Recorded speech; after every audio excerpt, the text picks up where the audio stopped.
Hi Guy, welcome to the AMIGArama podcast. As always, I'm your host Lorfarius, and in this week's show we will be taking a look into Turrican. Before we get to the news, I know I do pester you guys quite a bit. I don't ask for much, do I? Shows like mine can live or die by their iTunes reviews, and I know we've got a fair few listeners coming from iTunes. I do get to see the download figures, and I'm just hoping that a few more will just take a moment and drop us a review on there, because it would help out a great deal. It just helps get the show noticed and keeps us active and lists and things. And so yeah, if you've got a moment, go and leave us a review. It's been a bit quiet in the old Amiga news section this week. I've not really found much to cover except for a couple of games releases. First up was something called Bridge Strike. Now this started out as an Amiga demo back at the Retro Comp event as part of a game creation competition. It managed to win second prize for that, so it must have been very impressive at the time. Fast forward a year or so later and it's been expanded into a full-on river raid style game with you flying over a river in a jet, typical stuff. Piles of enemies, bullets, usual high level of difficulties for shooters to boot. Now I've seen some very impressive footage of this. It's not something I've got yet because you do have to pay for it. I don't buy everything for the Amiga, even though I would like to. Now it comes on a CD which can run on the CD32, or you can use the 2 DD floppy disks that come in the box as well. Now it's priced at around €17. I don't know what that will be in like US dollars or UK money, probably around about 20. And that comes with lots of extras like stickers. I think there's a poster in there. So just follow the link in the show notes and let me know what you think. Now next up, I think I've mentioned Banjo Guy Ollie in the past for especially Amiga stuff before. He really covers all sorts of retro gaming systems though, and lots of different musical hits. Basically he's really great to listen to, and he's done a fantastic job of the Turrican 2 intro music, which I think is called the Final Fight theme. Now of course we're doing Turrican today, we might as well have a look at a bit of the Turrican 2 music, I thought. Anyway, it's all done on a range of instruments which are recorded by himself on camera. It's really entertaining to watch.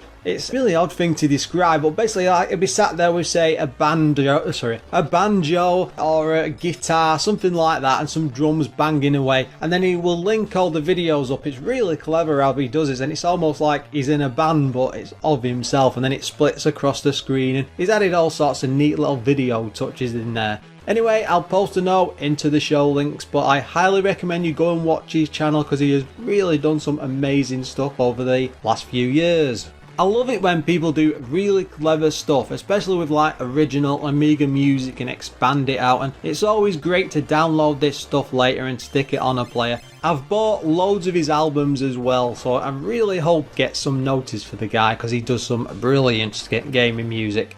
That's about your lot for news this week, so let's shuffle over to this week's game.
I will have to admit that I am not very familiar with the Turrican series at all. I've been aware of it for a very long time, and I've heard talk of it being like the Amiga's version of Contra, you know, that sort of a game. Though when I approached it, it was mainly because lots of people keep recommending it as this all-time fantastic game. Now, as a kid, it's not something I ever really played or even dabbled with because it just wasn't my sort of a game. approaching it for today's show, I was a bit worried how people would take this, and what if I don't get on with it and it's this big beloved game again and I'm dumping on it, or I don't like it or something. Though I will say now, luckily before we begin, I did quite enjoy this one. It is quite a good game and I'm really looking forward to digging deeply into it. It was published by Rainbow Arts, who released games like Blockout, Shuffle Putt Cafe, X Out, Vision, Dennis, Apprentice, loads and loads of titles. It was also developed by Factor 5. Now I think those were the GameCube developer much later on. Now they did games like BC Kid, Denaris, Turrican 2 and 3, R-Type and Catechist. Apologies there when I said Rainbow Arts before. It's not Dennis, it's Denaris. That's just my dodgy writing. It was released in 1990 on just one floppy disk. It's a single player game and priced at £19.99. It did have a CD TV version back in 1992. It was coded by Manfred Trenz, who I think was the main guy behind it all. He'd worked on Great Gianna Sisters, 80 Days Around the World, and its sequel Turrican 2.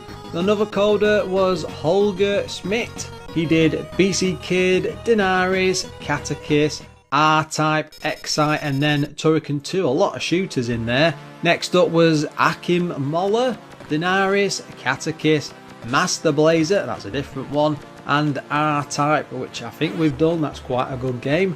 Graphics were done by Manfred again. Andreas Escher, he worked on Oxo Man, I'm not sure, Turrican 1 and 2, Sunny Shine on the Funny Side of Life. Oh my god, I do like that title. Next up was Sebastian Ulrich Dosch. He worked on Tubular Worlds and Rock and Roll, as well as Pool. Next up, the music, which is quite legendary for this game, was done by Chris Hulsbeck. He worked on BC Kid, GMX, R-Type, X2 as well, Turricans 1 to 3, Battle Isle, Apidia, loads and loads of games. He was massively into the Amiga music back then, and I think he's also got a Turrican anthology type album that's out in the wild somewhere. I think that's about £10 or £12 a copy. Anyway, you can go and grab that if you really like Turrican's music. It seems that Manfred Trenz was the lead designer, and he based this all around Psycho Nick's Oscar, which was the main inspiration for most of the game, mainly because he wanted to try something like it on the C64. Now, the Amiga version is a port of the Commodore 64 game, but they were developed almost side by side over 9 months. Turns out that it was the first C64 game to actually use true parallax scrolling, which I'm sure will excite many of our listeners out there. Each of the levels were done by hand on sheets of paper, then using a grid system were ported back over to the C64. An 8x8 block system was used and then later converted to bitmaps, which the Amiga could then read and use to design the levels. Manfred mentions that Nintendo's Metroid did give him several ideas, like the use of multiple weapons. See, Metroid is always an influence. The game's name was plucked out of a German phone book, Turricano, very odd, and it turns out that in the early stages it was actually called Hurricane. And according to what I've read, the main title screen was inspired by Manowar's album cover, Kings of Metal. I am of course grabbing random facts out of interviews. I always try and put them into some sort of semblance of order. Now next up, it seems that the huge bosses throughout the game came about because Manfred was so impressed with similar things in arcade games. A lot were inspired by movies and games as well. As an example, the very first metal boss is based around the scenes from A Yellow Submarine. Beatles fans, eat your heart out. And the main character was quite thin before launch, but it turns out that the design was seen as far too girly and changed last minute to be a lot fatter. That might just be the oddest piece of trivia that I have ever found, though it turns out that you can still see this original skinny design if you have a look in the back of the Amiga box. This turned out to be a huge seller, and of course that pretty much guaranteed that it would end up with a sequel. There were a couple of sequels, though it turns out that Manfred just wasn't involved on the third game. It seems that this had a good range of ports. It ended up on the CPC 464, Atari's ST, Commodore 64 of course, PC Engine, good old Nintendo Game Boy, Mega Drive, Genesis, and finally the ZX Spectrum. Turrican is a story of times long gone by. It tells us of the three-headed Morgul who lives a secluded life in his kingdom. This Morgul is the cause of all fears and nightmares of mankind. It is furthermore said that in ancient times he was banished to an unknown dimension by the hero Devilon. Fears and sleepless nights disappeared out of people's lives. For some time now, people have again been tormented by nightmares and suffer from a serious state of dread and fear. Hardly anybody dares to set a foot on the streets at night, and the dreadful fear that Morgul has returned to his kingdom is alive in the people's minds again. As the only man on earth whose courage has not yet deserted him, you are sent off once again to free humankind from its burdens of fear. You've been armed with the latest weapons and technical equipment for this mission. Find Morgul in his kingdom and destroy him for once and for all. Straight away, this is a very science fiction type game. It doesn't look like fantasy or Dungeons and Dragons, but going off that in the manual, you would think it certainly was. I'm not sure what happened there, because the game itself really doesn't have anything like that going off in it. Starting out on the planet surface of Alterra, as it's called, it's your job to find your way down through the numerous levels. On firing it up, you're presented with the hero, as the manual calls him, or Turrican, as I'm going to stamp him with, it's just easier. You get a nicely sized sprite that feels very similar to Nintendo's Samus Aran from good old Metroid. The armour and helmet does look a lot like Metroid, you know, it's pretty much the same stuff, though there is some differences between the two. On the actual game screen itself, the lower fifth of it shows a bar with lives. I think there's 3 to begin with, time, diamonds collected, grenades, mines, and screen clearing flashes. Now that's basically a bomb. That sends out 2 bars on either side of the character, which fill the whole screen in just one fell swoop. Now you only start out with a few of each, but plenty to find as you go and explore all of the levels. There's also an energy bar which drains as enemies touch you or manage to hit you with shots. There's also a score shown, which is on this really gorgeous, colourful cyborg-like bar. I'm not sure what else to call it. It looks like something out of Universal Soldier, the film. It's neat, tidy, and it's all very functional. Plus, I love how it doesn't take up too much of the action like a lot of other games do. The controls are going to be a bit hard to explain, but you have your typical up the jump and tapping fire shoots your main weapon. Now you can upgrade this to a more powerful weapon as you go along, like an extended laser and multiple shots. Think Contra's shotgun spread out in front, just to get a good idea how it actually works. Holding down fire will shoot out a laser beam, not sure what else to call it, which if you then rotate the joystick will spin slowly in a circle around the player. Now that does extend out a good bit, and it's very handy for clearing out lots of enemies on the screen. Plenty of them will fly about and are quite fast, so it can be a real good idea to use this ability to clear out areas of corridors just before running down them. There's no limit to how long this lasts, but it's a lot slower than just jumping around and shooting, so you need to keep that in mind whilst you're exploring. There's also the Metroid skill of being able to roll up into this gyroscope. It's effectively a ball, as the manual calls it. You activate this by holding down and pressing space, which then lets you roll through the corridors and smaller passageways. Nothing can touch it when you like this, but it's limited to just 3 per life, so you really need to be careful and not overuse it, because you will need it on a lot of the levels. Now along the way, there's a few items in the form of floating orbs which rush across the screen. Again, that's very Contra-like. There's also diamonds to collect for points, grenades, mines, enemies, invulnerability, and extra lives. They all pretty much do what they say on the tin, and you're going to spend a big chunk of the game relying more on your main weapon than any of the pickups that are lying around. Almost forgot to mention there's also a jetpack that you can use on some levels that lets you fly around the screen, shooting like crazy, taking out all sorts of enemies. It's awesome fun and it works really well.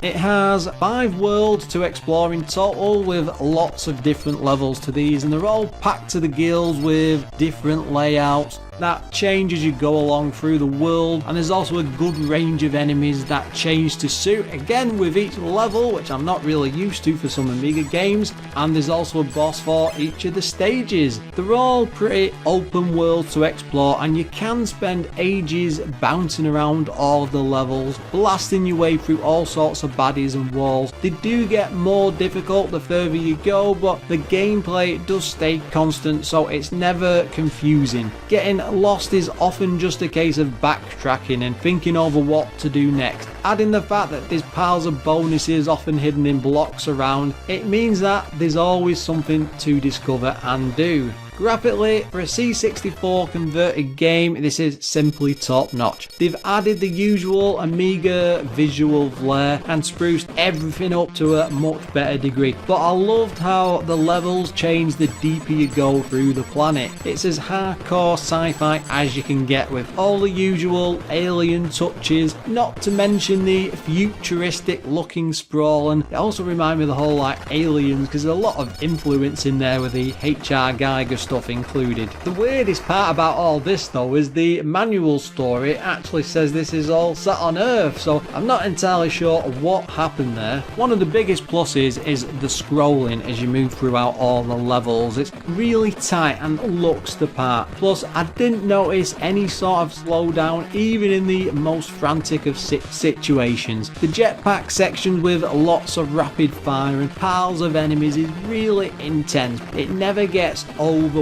and again I didn't see any slowdown. Maybe it's just because my Amiga is too souped up, I don't know. Often when you die it always feels like it's down to you rather than being cheated by what's going on screen. Playing the likes of Contra these days, I really get a bit miffed as I just can't deal with what's going on, but this is never difficult enough to drive you to madness, and it always seems to give you a good shot at being able to get through. Yeah, I'm saying this is fair. I've really enjoyed my time with it. Also, I haven't mentioned the sparkling title screen with its fast beat that reminds me a lot of the C64. Seeing as it's support from over there, it's a good sign, but the Amiga music boost is really something else entirely. They've done their best to expand on the original, and I'll have to admit that I've already stuck the main title screen music on one side for later listening. I'm told that the sequel is 10 times better for the music, so the itch to go and play it has already started. I've always got to try my best not to get carried away, or this would just become like a sequel podcast, especially with some of the games that I've been seeing. Another good thing about it, even the sound effects manage to match the fast-paced music pumping out of the speaker with loads of weapons, fire and explosions going off. It really gives it this amazing range of effects. As you can probably tell already, I had an awesome time with this. As I've said many times before, no game is ever perfect and Turrican does have its issues. First up, the gyroscope ability is a lot of fun, but I found it odd that they limited it to just 3 uses. Though it's quite handy to have on a few boss fights, I might add. Maybe I'm just playing too much Metroid, but I just wanted to be able to roll around each of the levels like a madman at random. It just wasn't to be though. The limitation is very strange, and it makes me wonder if there's some sort of a cheat out there. I also would have liked to have some sort of map on my travels to be able to see what's going on around me, or just to be able to work out where I am in the entire game. Now, the levels aren't mostly too big to get lost in, but because you can explore an awful lot, I kept finding myself running back, backtracking throughout each of the different sections. Lots of them I'd done and seen before. Again, it's not too off-putting, though it was annoying, and would have just liked that as a feature. Also, there's no in-game story, and though it's a simple one that's included, I'd have liked something to be thrown in to make it feel a bit more alive when I'm exploring this massive world. Being able to go all over and shoot frantically is fun, but I think it could have added a little bit more depth for very little cost. You know, a few text box here and there. And that's about it for the issues that I had with it. Yeah, I'm really digging there for quibbles, but there has to be some sort of problems that I can have a moan about. Anyway, looking over at the magazine scores, CVG gave this 94%, CU Amiga 91%, The One 90% as well, Amiga Action 83%, Amiga Format 88%, and Amiga Power with the lowest is 73%. First off, I have to say that the Amiga Power score is crazy. I can understand a person not liking a game. I'm not the best at these types of action games, but if I was doing a professional magazine review, I'm sure I could see past my own problems with the type of game to see this isn't the norm. It probably seems a bit silly to get stuck up on magazine scores all these years later, but they were responsible for a lot back then, especially to do with the market in general, and this one just seems a little bit silly. Sometimes you just have to give credit where credit's due, and this game certainly deserves that. That aside, when I saw the title screen text of "Remember to shoot or die," I knew it was going to give me a good idea of what this was in for. Being able to swing the laser around is a touch of genius, as it's so satisfying being able to take out piles of enemies in just like one fell swoop. It might sound like it would make it far too easy, but it's far from it, as it just doesn't go past certain bits of scenery and they can all hide away from its reach anyway. It just really adds this very unique element to it I'd not seen on the Amiga before. The voice work in this really is top notch. Welcome to Turrican, that sort of gubbins. Only a brief bit, but it just seems to set the whole game up as something to pay attention to. I've always known about this series because of its good reputation, but I honestly had no idea it would be able to grab my attention so quickly. The whole thing just oozes quality from every pore, which is why I was so surprised from the magazine scores. The chance to be able to explore what feels like a cram-packed world is definitely something other games should have been paying attention to. The only other game I could compare this to on the Amiga, thanks to the weapons, is Midnight Resistance, which we covered many moons ago, but Turrican blows even that one out of the water. The whole game just feels like a 5 out of 5 right from the off, and I wish I'd had a chance to play it properly as a kid. There's even a different tune for every single level in this, and I know I grumble about games being a bit limited when it comes to music, but this is on just one floppy disk. This is how you take advantage of just how awesome the Amiga is.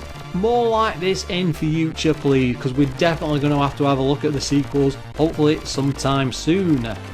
As always, if you've got any comments on anything I've said today, you can pop along to the Twitter account, which is @AmigaRamaPod. Come and visit the Facebook page on facebook.com/AmigaRama, or even just pop along to the main AmigaRama site, which is AmigaRama.com. We do need to take a moment to thank all of the show's Patreon supporters. A lot of the kit I use and even a lot of the books I've been working is thanks to these guys contributing every month, and even though I'm hoping to grow that list, I'm chuffed to bits you guys have even considered offering anything so far. And they are 10 Minute Amiga Retrocast, Adam Bradley, Darren Coles, Graham Vebke, Glenn Milford from Casual Retro Gamer Weekly, Jason Warnes, O'Brien's Retro and Vintage, Kremsky, Retro Ravi, Richard Legg, Sneff, Steve Engeldo, and Treble. Thanks for listening, and until next time, guys.